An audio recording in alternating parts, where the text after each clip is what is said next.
Good afternoon, ladies and gentlemen. I must tell you something that happened when I arrived here at the front of the 92nd Street Y. Someone came up to me and said, "Are you Harry Potter's father?" I said, "I can't speak to you right now. I've got to go and give a talk for my good friend Jeff, and then I've got to rush off for a game of Quidditch." Okay, so I spent most of my life traveling around the world trying to see what's coming next with mobile, because I've been involved with mobile for a very, very long time, and I thought that I'd just take you through some key examples from international experiences, because believe it or not, Americans, there's a lot happening outside of the United States of America that is driving mobile. And we call it global, glocal. It's a glocal religion. It's globally local. Okay, so fasten your seatbelts. I'm going to take you through some interesting examples. And now, I thought I'd start off by showing you this slide. Interesting. Now, have any of you ever wondered why Western Union is a money transfer agent and not a phone company? And why AT&T is? Well, the reason is exactly that. The people that led Western Union in 1878 made the decision that the phone was never going to be a viable instrument. However, people at AT&T, which was still effectively extant at that time, and still is obviously today very big, the number 2 in America, not number 1, but still very big. That was the reason that Western Union didn't get into the phone business and the telegraph business. But they did do wire transfers, but just interesting for you to note that. And sometimes major examples happen just like that, that historically one goes this way, another goes that way. Okay, so here's an interesting bit of information from the UNDP, United Nations Development Program. And of course, what this says is pretty much self-evident, but what I'd like you to concentrate on is the last line in this slide, which talks about mobilization. And I'm going to show you some examples from mobilization, but it's the new glocal religion. And why I call it glocal is because glocal is really what is happening all over the world. It's not just the Arab Spring, it's in India, it's in Africa, it's in Latin America, and effectively mobilization, mobile devices are really growing at an extraordinary rate. Just under 7 billion mobile phones, and over the next 12 to 18 months, in addition to mobile phones, there will be 50 billion connected devices that talk to each other or are connected, like interactive television sets that talk to a phone, or in your car. From this year, actually, after a 7-year development cycle, when you get into your car, your phone and the Bluetooth that enables something to be sent to you over the air will allow music and or film or television or something to go into your sat-nav in the front seat, bring you music through the front speakers, and film and television in the screens in the back. So, let me show you a few examples. Oh yes, I'm a screenager. How many screenagers are there here in the audience? 1, 2, 3. No, that can't be correct. Those are the only few screenagers here. I know there are millions, in fact billions of screenagers all over the world. So I would actually venture to say that every single one of you here today is a screenager. Do you think that's possible? That was rather muted, just from a few ladies over there. Yes, yes, yes. Okay, well, let me show you what a screenager is. That's a screenager. A screenager, and that really is a very fundamental trend that is happening worldwide, of course happening in America, obviously, but if you look at the rise of tablets, those of you who paid anything more than $300 for a tablet, you're not in such good shape, because in India, they've just launched a tablet in the educational system that's going to be retailed for around $40. A tablet like an iPad, slightly smaller. It looks like the BlackBerry Playbook. I don't know if any of you have seen that. But basically, the tablet or the television set or the mobile phone or any screen that is near you. You know, research is showing that when people watch television, they're also looking at their phone and also working on their iPad. So screenagers are we. Screenagers are you. So, okay, let's take a look at some examples. Let's first look at the top 10 in the world, top mobile penetration. Look at these numbers here. Of course, China, number 1. There's one phone company in China, China Mobile. 660 million subscribers. One phone company. Can you imagine having an accounts problem with China Mobile? I'm number 300 million. Give me a break. Okay, number 2 is India, growing at 15 to 20 million subscribers every month. 15 phone companies in India. What do you think the most popular form of entertainment is on mobile phones in India?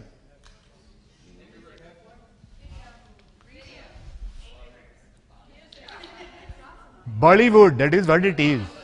Bollywood, that's what it is. Bollywood, very popular. But of course, what's even more popular is voice communicating and, of course, text messaging. And text messaging is absolutely vital worldwide. Just in America alone, last year, over 2 trillion text messages were sent, and it's growing at an exponential rate every year. Okay, USA, only 327 million, but expected to grow. And America has about 40% of American phones are now smartphones. So smartphones are like the iPhone or like the Samsung, HTC, BlackBerry, what have you. But in the developing countries, the BRICS countries, Brazil, Russia, India, China, South America, Africa, feature phones, that's not smartphones, are still very much in place.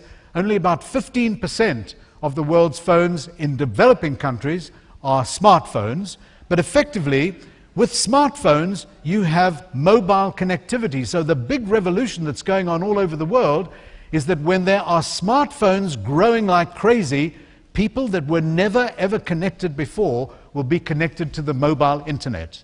The implications of that are immense, as I'll show you in a few examples. Indonesia. Who would have thought that Indonesia is number 4 in the charts? Pretty good. 200 million people, 150 million subscribers to telcos, but 250 million people with phones. Maybe it's the Muslim culture that says you can flirt, chat up your girlfriend or boyfriend, but you need a separate SIM card to do it. So much so that new phones in Indonesia have got 2 SIM cards. One for your work, the second one for your mistress. No, not quite. Okay. Brazil, very important, and of course with the World Cup and Olympic Games, next cycle coming through, but Brazil very important. Russia, amongst the highest penetration of phones per capita. People there have 1.7 million phones each. 1.7 phones each.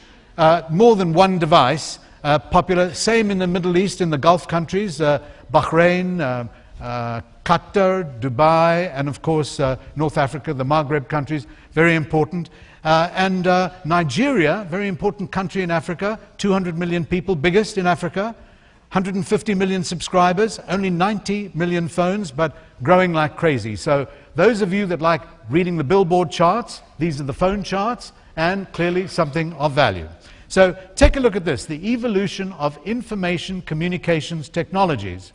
If you have a look at that slide, I hope you can see it clearly. It comes from the UNDP, but it shows you effectively on the left the number of mobile phones. We're about just on 6 billion at the moment and growing. And by the way, those who are interested in mobiles, every February in Barcelona is the Mobile World Congress, which is the great big daddy of anything to do with mobile, where all the new trends, new devices, new everything in mobile is all shown. And look at the difference between the number of mobile phones and the number of people that are connected onto the internet. And of course, if you look at the developing countries, in Africa, for example, barely 7% of people are connected to the internet. In India, we've got a population of 1.2 billion people, 100 million on the internet, 950 million on phones. So the implications of this for designers, for creators, for futurists, for people who think about the future and how people communicate with each other is really, really telling. Okay, here we are. Which country in the world do you think is the leader in mobile money, mobile commerce, and mobile payments? Is it the United States? I'm afraid not. Where do you think it is? It's where Barack Obama's father comes from, Kenya. You can see there a slide all about M-Pesa. So M-Pesa started about 2.5 years ago. It now allows you as a Kenyan, well, effectively, in fact an African, to be able to pay for anything. If you want a Coca-Cola, you want to pay for your kids' school fees, if you want to buy some furniture, you want to pay on the bus, you just point and click your phone and you pay for it with your phone. There's been a big rush in the last 4 months in the United States. Visa just spent $110 million buying an African company called Fundamo to make Visa have much more mobility. What you'll see in the next 12 months is way, way more mobility and payments on your phone. Okay, here's an interesting thing from India. A lot of corruption in India, unfortunately, both politically and sociologically.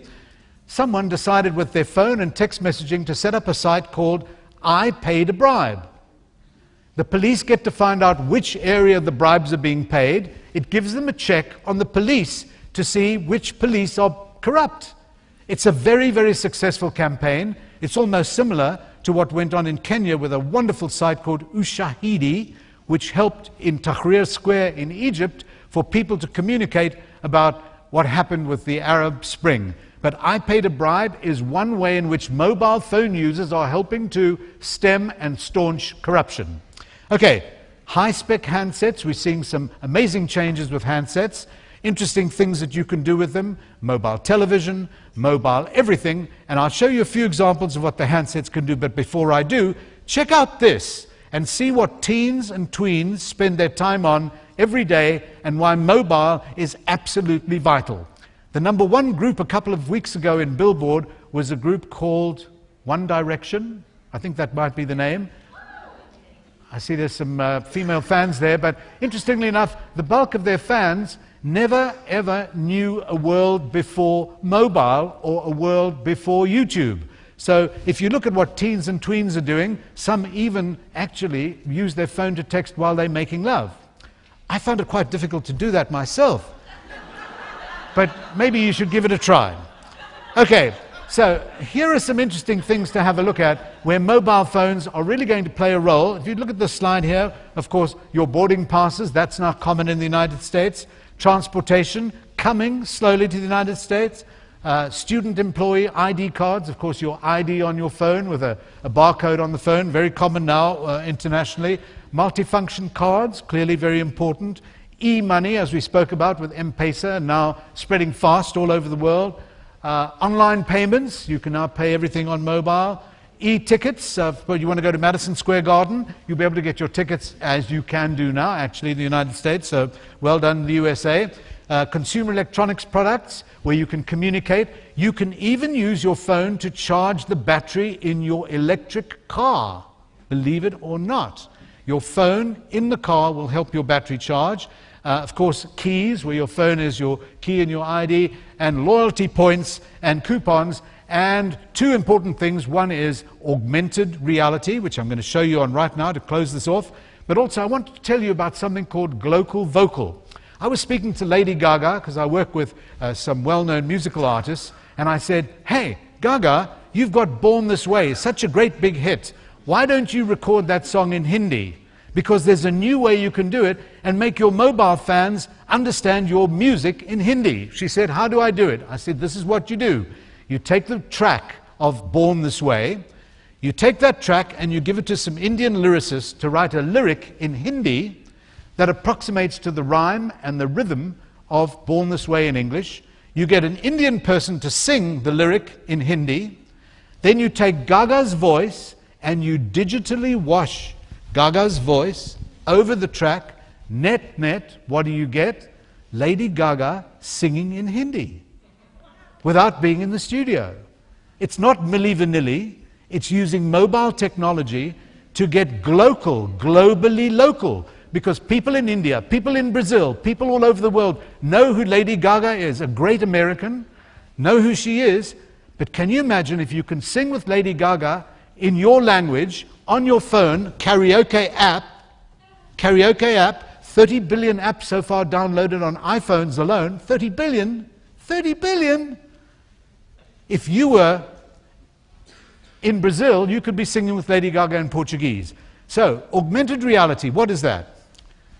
Those of you who have never seen augmented reality, imagine that you're looking across Lexington, down Lexington, at some buildings across the street. Here's something, I think this is actually in Europe, but suffice to say, this is when you pick up your phone and the GPS in your phone automatically connects into an image that's built into your phone. This is for a real estate agent selling that apartment on the top floor of that house for 678,000 euros. And when you construct augmented reality, basically when you're looking through your phone, it will give you a picture and an interaction that is stimulated by the GPS coordinates.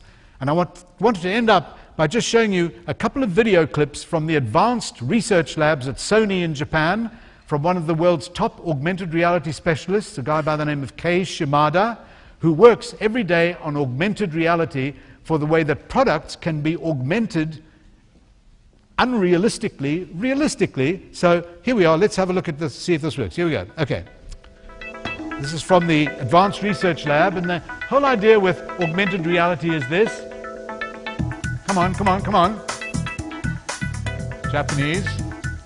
Difficult to read. Okay, so when you're making augmented reality, you are filming a grid that allows you to basically get imagery, and then through the workings inside your phone, it allows the images to become alive and to look completely different, but effectively to be activated through the technology in your phone. So what this is doing, what you're seeing here is effectively programming on a grid-like structure that then allows the image to be implemented directly into your device, so that you're getting a reality that is augmented by the technology in your phone, by the coding on the GPS satellites, and now you're getting things like interactive billboards and posters. For example, if you getting the bus down 3rd Avenue and you see certain posters with a SEMA code, a code that you can click on the code, that would bring you the technology into your phone to allow this to you. So this is actually in the construction lab. You can see the way that you actually do the architecture of augmented reality. It looks quite difficult when you see it, but in essence what this is digital architecture for the new age, for the mobile age. And what's going to happen in the United States over the next 6 to 12 months is you'll see more and more of these examples of when you just put your phone up, like you can be in Times Square and you can see which offices are for rent, which tickets are still available on Broadway, and stuff like that. So you can do lots of different effects on it. There's one, for example, in Japan where if you put your phone up in certain parts of Tokyo, there are butterflies that you suddenly see flying across your phone, of course in the screen of your phone, and you catch a butterfly and it gives you a coupon to go and get a discount for a product. This really shows you exactly what happens with a product where you can take a picture, let's say in a supermarket, of a product. Now it's in the phone, you've got the augmented reality in the phone, and it can give you some kind of real, unfolding, new experience with the product. Can you imagine the benefit of this to marketeers? But this is a way in which mobile technologies, certainly in Japan, this is happening all over the place, from Sony, which is not make-believe, it's actually making and believing. So, that's just a few examples. Thank you very much, Jeff Pulver. We love you. Thank you. Thank you, Jeff. Thank you for doing it.